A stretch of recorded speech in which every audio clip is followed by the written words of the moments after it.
Elvis Presley's bodyguard looked Bruce Lee dead in the eyes and said, "Your movie Kung Fu won't work in a real fight." The room went completely silent. 6 people stood frozen, watching what would happen next. And what Bruce Lee did in the following 90 seconds left everyone speechless, including the king of rock and roll himself. One of those witnesses later said in a secret interview, "I've never seen a man move like that. It wasn't human. It was like watching water fight fire." But here's the part that still haunts them. Bruce didn't throw a single punch. He didn't kick. Didn't grapple. Didn't even raise his voice. What he did was far more devastating. He proved that real power doesn't need to prove itself. And when it was over, Elvis Presley, a man who had everything, fell to his knees and said, "Teach me, please. I need to learn what you know." This is the true story of what happened that day in 1967. A story that's been hidden for decades. A story that only 6 witnesses ever saw with their own eyes. And by the end of this video, you'll understand why Bruce Lee said, "The biggest fight isn't against another man. It's against the person you see in the mirror." Let's begin. It was late summer, 1967. Hollywood was in its golden age. Elvis Presley was untouchable, the biggest star on the planet. Movies, music, millions of screaming fans, mansions, cars, power. He had everything a man could want.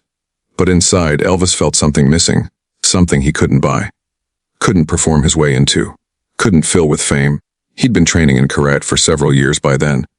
Ed Parker, his instructor, had introduced him to the discipline, and Elvis fell in love with it, not for the violence, but for the control, the focus, the silence inside the chaos. One day Ed Parker mentioned someone. "Elvis, there's this guy, a Chinese martial artist teaching out of a small school in Oakland.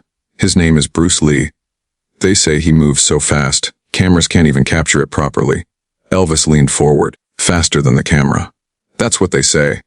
And he's got this philosophy, he calls it Jeet Kune Do, the way of no way." Elvis was hooked. "I want to meet him." So Ed made the call, and Bruce accepted.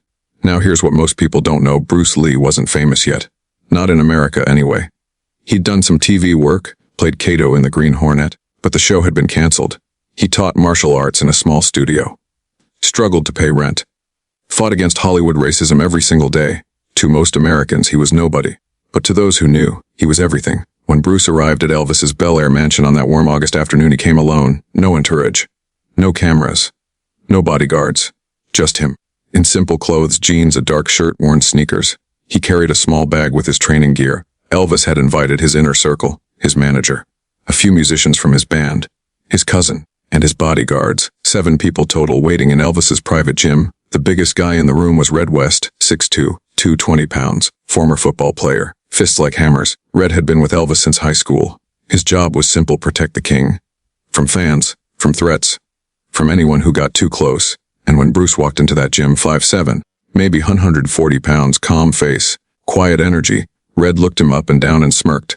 He leaned over to one of the other guys and whispered loud enough for everyone to hear, "This is the guy everyone's talking about." A few of them chuckled, but Elvis didn't. He walked straight up to Bruce, hand extended, genuine smile on his face. "Bruce! Man, I've been looking forward to this. They say you're the fastest guy alive." Bruce bowed slightly, then shook his hand. "I'm honored to meet you, Mr. Presley. But I'm just a student, always learning." Elvis grinned. "Call me Elvis. And man, I want to learn everything you know." Red crossed his arms, leaning against the mirrored wall, still smirking. "Student, huh?" he said. Bruce turned to face him. Calm. No hostility, just presence. "Yes," Bruce said simply. "A student of life." Red chuckled. "Sounds real deep, Bruce. Real philosophical." He pushed off the wall and stepped forward. "But let me ask you something." The room shifted. Everyone felt it. Elvis's smile faded slightly. Red stopped a few feet from Bruce, looking down at him. "You do that movie Kung Fu stuff, right? All the fancy flips and spinning kicks." Bruce met his eyes. Didn't blink. "I teach what works." Red nodded slowly, mockingly. "In movies." Before we continue, pause right here and tell me in the comments. Have you ever been underestimated just because of how you look? Drop a if you know what that feels like. And shout out to everyone watching who understands that real power doesn't need to announce itself. Bruce stood perfectly still. His face showed no anger, no offense, no reaction at all, just calm. Red took another step closer. "I mean, we all love Kung Fu movies, Bruce. Don't get me wrong. The flips, the sound effects, the dramatic poses." He mimicked an exaggerated Kung Fu stance, and a few guys laughed nervously, but everyone knows it's choreographed, rehearsed, fake. He locked eyes with Bruce again, So here's my question. How's all that gonna help you in a real fight? Against a guy like me? The air in that gym got thick. Heavy. You could hear someone shift their weight. The creak of sneakers on polished wood. Elvis stepped forward, hands up, trying to defuse it. Come on, Red. We're just here to talk, man. Learn from each other. But Red didn't look away from Bruce. I'm just being honest, boss. I mean, look at him. He gestured at Bruce's lean frame.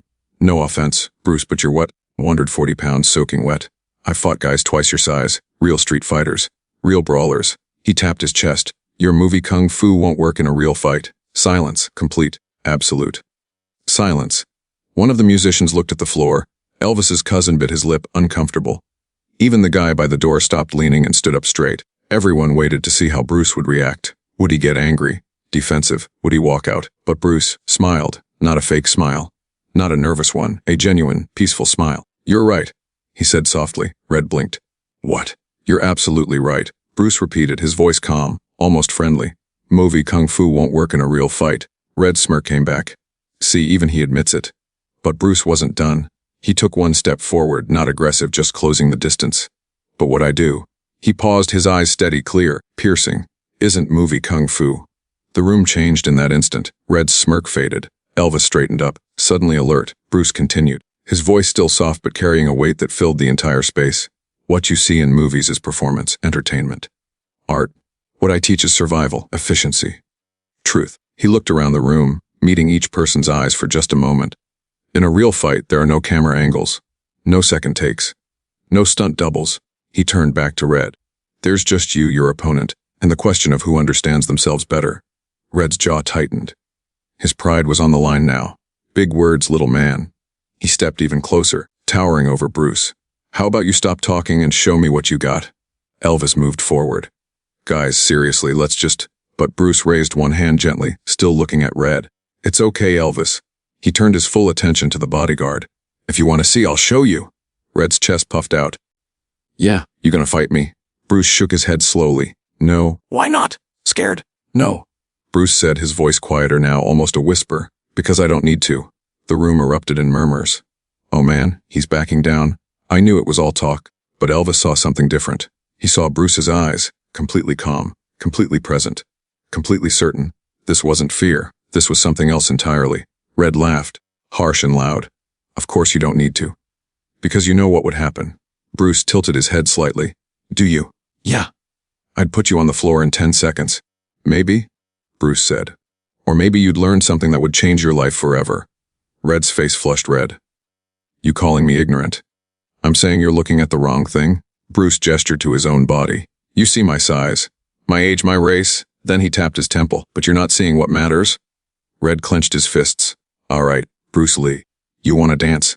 Let's dance. Bruce looked at Elvis, then back at Red. I'll show you. But under one condition. What? Bruce's eyes were like steel wrapped in silk. I won't hit you. Red laughed out loud, not a chuckle. A full, mocking laugh that echoed off the gym walls. You won't hit me. Oh, this is rich. He looked around at the others. You hear this guy? He's gonna show me his kung fu. But he won't hit me. One of Elvis's band members shook his head. Bruce, man, maybe this isn't. But Bruce raised his hand again, silencing the room. I won't hit you, he repeated, because I don't need to. He walked slowly to the center of the gym. His movements were fluid, effortless, like water flowing downhill. Violence, he said, turning to face everyone, is the last refuge of the incompetent. He looked at Red. True skill isn't about hurting someone. It's about control, precision, understanding. Red rolled his shoulders, cracking his knuckles. Yeah. Philosophy time is over, Bruce. You gonna show me something or not? Bruce nodded once. I will. But I need a volunteer. Elvis immediately stepped forward. I'll do it. No, Bruce said gently, his hand on Elvis's shoulder. Not you. Why not? Because you already believe. I need someone who doubts. He pointed directly at Red. You. Red's smirk returned. Oh, I'm definitely volunteering now. He walked to the center of the gym, rolling his neck. Loosening up like he was about to step into a boxing ring. Bruce stood about 6 feet away, hands relaxed at his sides, completely open. Completely vulnerable. Or so it seemed. Here's what I want you to do, Bruce said calmly. Punch me. The room went dead silent. What? Retch me. As hard as you can. Aim for my face. Elvis's eyes went wide. Bruce, that's crazy. Red will kill you, man. This is insane. But Bruce didn't move. Didn't blink. Didn't even shift his weight. He just stood there, arms loose, feet shoulder, width apart, eyes locked on Red's. "Whenever you're ready," Bruce said softly. Red looked at Elvis. "Boss, you seeing this?" Elvis didn't know what to say. He just nodded slowly, his face a mixture of concern and fascination. Red turned back to Bruce. "You sure about this?" "Completely. Because I'm not going to pull my punch. You asked for it." "I know." Red took a breath. He'd knocked out men twice Bruce's size with this punch. Broken jaws. Sent guys to the hospital. This was going to be ugly. He set his feet. Wound up his right arm. Everyone in the room tensed. One guy actually looked away. Red threw everything he had into it. A massive haymaker right hook aimed directly at Bruce's face. The kind of punch that ends fights. And then Bruce moved. But not the way anyone expected. He didn't step back. He didn't duck. He didn't block. He moved into the punch. But at an angle so slight, so impossibly precise, that Red's fist passed less than an inch from Bruce's face. Bruce could feel the wind from it brush his cheek, and in that exact same microsecond, Bruce's hand, open, relaxed, fingers extended, appeared 1 inch from Red's throat, frozen there, hovering, like a blade against skin. Red's punch had already landed in empty air behind Bruce's head. His momentum carried him forward, off balance, vulnerable. Bruce hadn't even broken a sweat. Time seemed to stop. Everyone in that room held their breath. Bruce's voice was barely a whisper, but every single person heard it clearly. "If I wanted to." His fingers didn't move, didn't touch, just hovered. "Your throat would be crushed right now." Red's eyes were the size of dinner plates. "You'd be unconscious in 4 seconds. Bruce's gaze was steady. No anger, no triumph. Just truth. Dead in 12. He slowly pulled his hand back, fingers still extended, and took 1 step away. Red stumbled backward, gasping, his hand going to his own throat even though Bruce had never touched him. "But I didn't come here to hurt you," Bruce said, his voice returning to its normal, calm tone. "I came here to teach." Red bent over, hands on his knees, breathing hard. Not from exertion, from shock, from the sudden, visceral understanding that he'd just been completely at another man's mercy. Elvis whispered under his breath, "Jesus Christ." One of the musicians muttered, "Did anyone actually see him move?" I blinked and I missed it. That wasn't human. Another guy just shook his head, speechless. Bruce turned to face the entire group. His expression was kind, patient, like a teacher addressing students. "This is what real martial arts is," he said. "It's not about looking impressive. It's not about showing off." He tapped his chest over his heart. "It's about knowing yourself so completely, so deeply, that you don't need to prove anything to anyone." He looked at Red, who was still trying to catch his breath. "You're strong. You're brave. You've won a lot of fights, I can tell."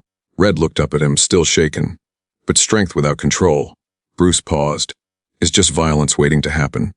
He walked over and extended his hand.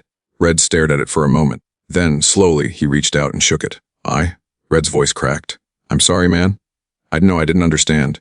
Bruce smiled warmly. "You do now." He pulled Red up to standing. "And that's all that matters." Red nodded, unable to speak. His entire worldview shattered and rebuilt in the span of 90 seconds. Elvis just stood there watching, his mind racing. He'd seen a lot of things in his life, performed for presidents, met kings and queens, witnessed historical moments. But this was something entirely different. Comment Respiti if you believe real strength is staying calm under pressure. And tell me, where are you watching from? I want to shout out every single one of you. The room stayed quiet for a long moment. Everyone was processing what they'd just witnessed. Red stood off to the side, still touching his throat, staring at Bruce like he was seeing him for the first time. One of the musicians finally broke the silence. "That was. I don't even have words for that." Elvis's cousin nodded. "I've never seen anything like it." But Elvis himself hadn't said a word. He was just watching Bruce, really watching him, not the technique, not the speed, not the physical skill, something deeper. Bruce was adjusting his shirt, calm as ever, like nothing had happened. Like he hadn't just completely dismantled a man twice his weight without even trying. Elvis walked slowly toward him. "Bruce." Bruce turned, smiling gently. "Yes." Elvis struggled to find the words. "How did you? Where does that come from?" Bruce tilted his head. "What do you mean?" "That calm, that control, that presence." Elvis gestured around the room. "I've got bodyguards, managers, people surrounding me 24/7, telling me I'm protected, telling me I'm safe." His voice dropped lower. "But I've never felt the kind of certainty I just saw in you." Bruce studied him for a moment. "Can I be honest with you, Elvis?" "Please." "You're asking the wrong question." Elvis blinked. "What's the right question?" Bruce stepped closer, his voice soft but penetrating. "The question isn't where it comes from. The question is, what's blocking you from accessing it yourself? Elvis felt something shift inside his chest. Because you have it too. Bruce continued. Everyone does. But most people cover it up with noise. He gestured around the mansion beyond the walls. Fame, money, success, applause. All of it, it's noise. Elvis's breath caught. Bruce put a hand on his shoulder. When's the last time you sat in complete silence, Elvis? Just you. No music. No people. No performance. Elvis opened his mouth, then closed it. He couldn't remember. That's what I thought. Bruce said gently. And then Elvis asked the question that changed everything. Bruce, can you teach me? Bruce smiled. Teach you what? What you just did. Not just the technique. Not just the moves. Elvis's voice cracked slightly. Teach me how to find that center. That calm. Bruce looked into his eyes and saw something that broke his heart. Here was Elvis Presley, the king of rock and roll, the most famous man on the planet, and he was lost. Completely, utterly lost. Yes, Bruce said quietly. I can teach you. And so it began. For the next several months, Bruce became Elvis's private teacher. Not in front of cameras. Not for publicity. Not for money. Just two men searching for truth. They trained in Elvis's private gym away from everyone. Bruce taught him movements. Breathing. Meditation. But more than that, he taught him philosophy. Empty your mind, Bruce would say. Be formless, shapeless, like water. Elvis struggled at first. His mind was always racing. Always performing. Always on. But slowly, gradually, he began to understand. One afternoon, after a particularly intense session, they sat on the gym floor, backs against the mirrored wall. Elvis was drenched in sweat, breathing hard. Bruce sat beside him perfectly calm, barely a drop of perspiration on his brow. Can I tell you something? Elvis said. Of course.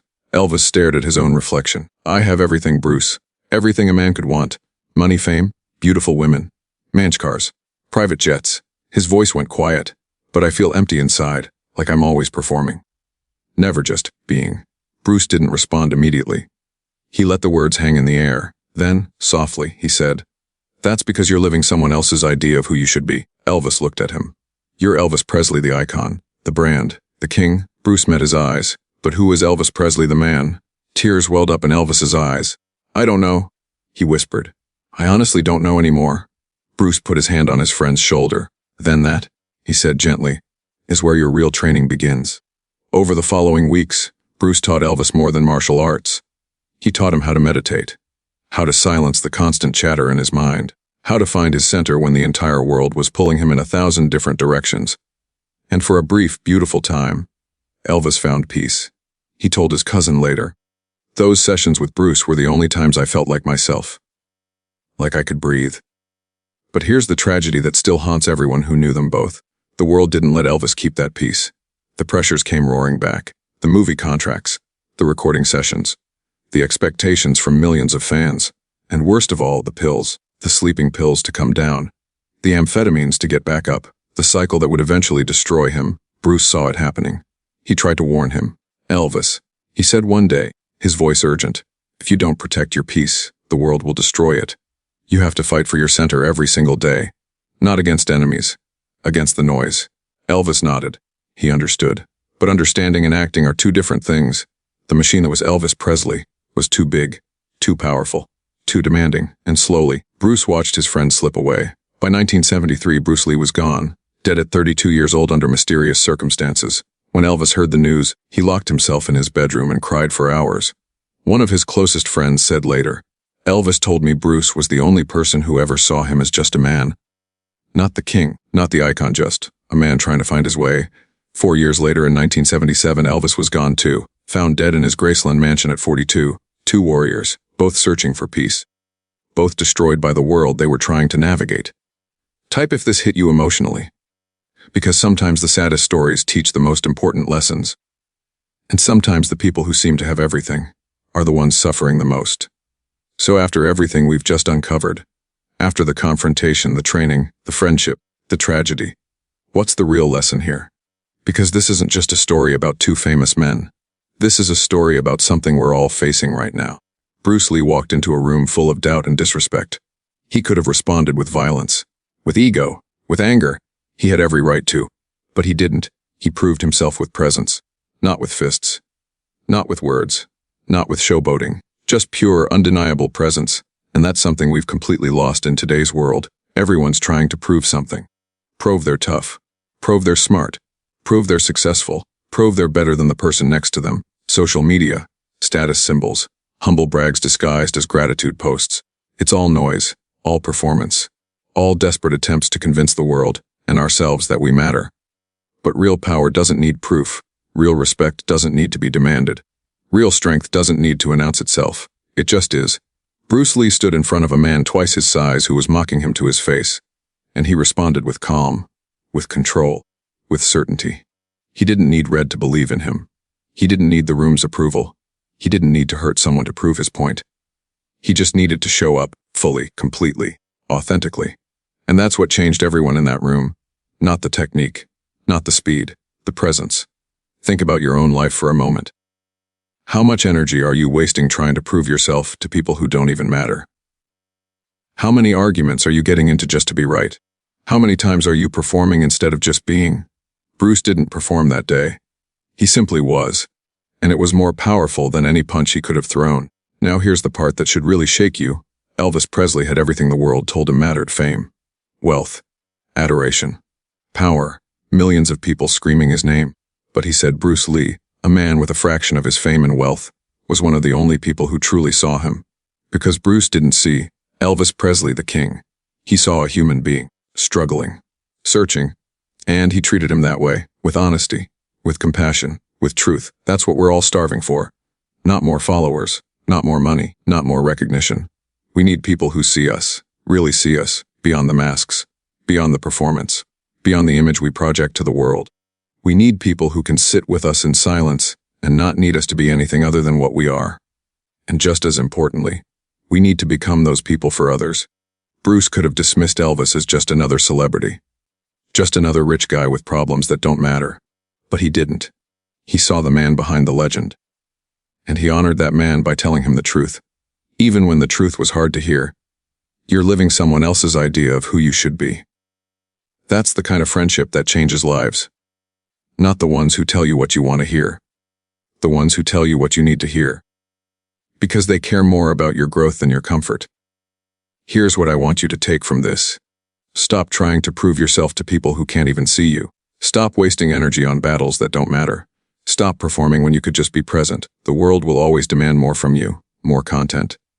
More productivity. More success. More. But your power, your real power, lives in the quiet moments. In how you treat people when no one's watching. In how you stay calm when everyone else is losing control. In how you show up when there's nothing to gain and everything to lose. Bruce Lee could have walked out of that gym and never spoken to Red again. But instead, he extended his hand. He offered respect to someone who had just disrespected him. Because he understood something most of us forget. Hurting someone doesn't make you strong. Staying calm when you have the power to hurt them, that's strength. Elvis understood this too, eventually. But by the time he truly understood it, the world had already devoured him. Don't let that be your story. Don't wait until you've lost everything to realize what actually matters. Your presence. Your peace. Your ability to see people, really see them, and be seen in return. That's the legacy Bruce tried to leave.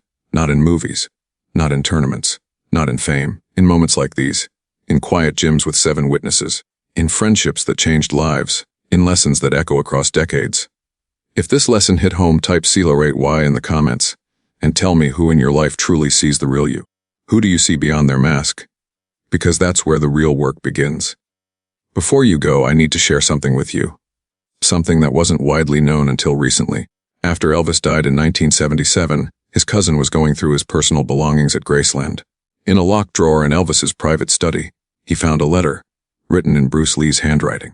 Dated 1972, 1 year before Bruce died. The letter was never sent, never mailed. Bruce had written it but kept it, and somehow it ended up in Elvis's possession. Maybe Bruce gave it to him in person. Maybe it was delivered after Bruce's death. We'll never know. But here's what the letter said. Elvis, the world will remember you for your voice. But I will remember you for your silence. In those quiet moments between the noise, I saw who you really are. And that man, the one nobody else gets to see, is far greater than the king they worship. Don't lose him in the chaos. Your friend, Bruce. Let that sink in for a moment. The world remembers you for your noise, for your performance, for what you produce, for what you achieve. But the people who truly matter, they remember you for your silence, for who you are when no one's watching, for the person you become in the stillness. That's where your real power lives. Not in the applause. In the silence. We've got more incredible stories like this coming your way. Stories about people who changed the world not by shouting, but by showing up with integrity. People who proved that real strength is quiet. That real power doesn't need to announce itself. That real respect is earned in moments, not in lifetimes of performance. But I need your help to make these stories even better. Here's what I want from you. First, tell me in the comments, which part of this story moved you the most? Was it the moment Bruce stopped Red's punch? Was it Elvis's confession about feeling empty? Was it the mystery of the seventh witness? Was it the letter Bruce wrote? Your feedback helps us understand what resonates with you so we can create even better content. Second, where are you watching from? I want to personally thank every country, every city, every person who's part of this journey. Drop your location below. Let's build a global community of people who value truth over hype. Third, share this video with someone who needs to hear this message. Someone who's doubting themselves right now. Someone who's trying to prove something to people who don't matter. Someone who just needs a reminder that real strength is quiet. That real power is presence. That real respect starts with how you see yourself. And finally, type respect if you believe humility is real power. Type Legend if Bruce Lee inspired you. Type Elvis if you believe even kings need teachers. Type Silenci if you understand that your greatest power lives in the quiet moments. We're building something special here. Not just a channel, not just content, a community, a movement of people who refuse to perform, who refuse to prove, who choose presence over noise. If that's you, if you're tired of the chaos and ready to find your center, then you're in the right place. More stories are coming, stories that will challenge you, inspire you, wake you up. But for now, I want to leave you with one question. What would change in your life if you stopped trying to prove yourself and just started being yourself? Think about that. Sit with it. And when you're ready, share your answer in the comments. Because your story matters just as much as Bruce's or Elvis's. You just have to be brave enough to live it. Thank you for being here. Thank you for watching.